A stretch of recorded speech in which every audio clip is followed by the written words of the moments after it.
Бисмиллах. Барша көрермендерге сәлем. YouTube Корей арнасының дамуына атсалысып, тіркеліп, лайк басып, пікір жаза кетіңіз. Дәрілер дегеніміз не? Дәрілер ауруды емдеу, тоқтату немесе алдын алу үшін қолданатын химиялық заттар немесе қосылыстар. Симптомдарды жеңілдету немесе ауруларды диагностикалауға көмектеседі.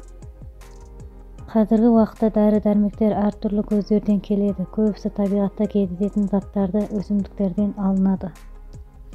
Кейбір дәрі-дәрмектер зертханада бірқатар химиялық заттарды араластыру арқылы жасалады. Пенициллин болса, саңырауқұлақтар сияқты ағзалардың жанама өнімдері. Ал кейбіреулері бактерияларға қажетті затты өндіруге мүмкіндік беретін гендерді енгізу арқылы биологиялық инженериямен жасалған.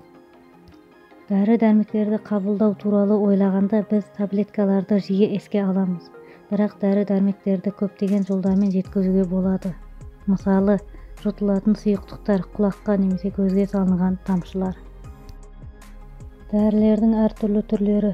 Дәрілер әртүрлі тәсілдермен әрекет етеді. Кейбіреулер бактериялар мен вирустар сияқты шабуыл жасайтын микробтарды өлтіру немесе олардың таралуын тоқтату арқылы ауруды емдей алады. Басқалары жасушаларды бөлу немесе олардың көбеюіне жол бермеу арқылы қатерлі ісік ауруын емдеу үшін қолданылады. Ал кейбір препараттар жетіспейтін заттарды ауыстырады, немесе кейбір гормондар немесе витаминдер сияқты табиғи дене химиялық заттардың төмен деңгейін түзетеді.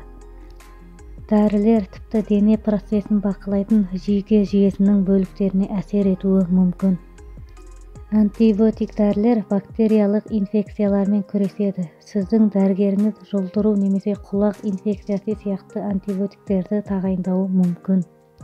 Антибиотиктер бактерияларды өлтіру немесе олардың көбеюін тоқтату арқылы жұмыс істейді. Осылайша дененің иммундық жүйесі инфекциямен күреседі. Кейде дененің бір бөлігі химиялық заттарды жеткілікті түрде жасай алмайды. Бұл сізді де ауыртуы мүмкін. Мысалы, инсулинге тәуелді қант диабетімен ауыратын адамның ұйқы безі жеткілікті инсулин шығара алмайды. Кейбір адамдарда қалқанша безінің гормоны аз өндіріледі. Бұл дененің энергияны қалай пайдаланатынын бақылауға көмектеседі. Әрбір жағдайда дәрігерлер жетіспейтін гормонды алмастыратын дәрі-дәрмектерді тағайындай алады. Кейбір дәрі-дәрмектер симптомдарды емдейді, бірақ симптомдарды тудыратын ауруды емдей алмайды. Жөтел немесе жүрек айнуы сияқты ауырған кездегі кез келген нәрсе симптом болып табылады. Сондықтан кейбір жөтел дәрісін қабылдау тамақ ауруын тыныштандыру мүмкін, бірақ ол жағымсыз стрептокок бактерияларын өлтірмейді. Кейбір дәрі-дәрмектер ауырсынуды жеңілдетеді. Егер сіз бұлшықетті тартсаңыз, дәрігер сізге инфузорем қабылдауды айтуы мүмкін. Бұл ауырсынуды басатын дәрілер немесе анальгетиктер ауырсыну көзінен құтылмайды. Бұлшық етіңіз әлі де тартылады. Олардың жасайтыны денеңіз қалпына келгенше көп ауыртпау үшін дененің жарақаттанған немесе тітіркенген бөлінген миға ауырсыну сигналдарын жіберетін жолдарды блоктайды.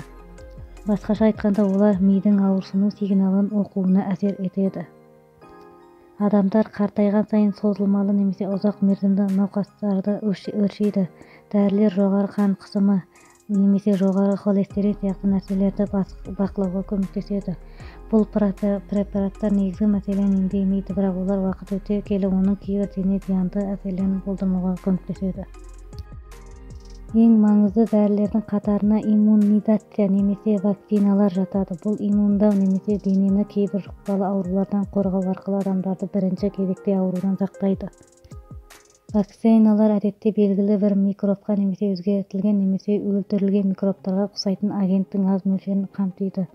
Біреуге вакцина егілгенде, ол болашақта осы микроб арқылы инфекциямен күресу үшін ағзаның иммундық жүйесін микробты есте сақтау үшін дайындайды. Қызылша, көкжөтел және желкешек сияқты ауруларды жұқтырудан сақтайтын иммундаулардың көпшілігі инъекция арқылы беріледі.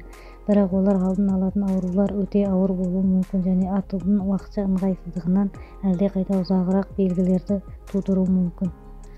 Дәрілерді дәл көрсетілгендей қабылдаңыз. Егер нұсқаулықта күніне 4 рет бір таблеткадан қабылдау керек болса, 2 таблетканы күніне 2 рет қабылдамаңыз.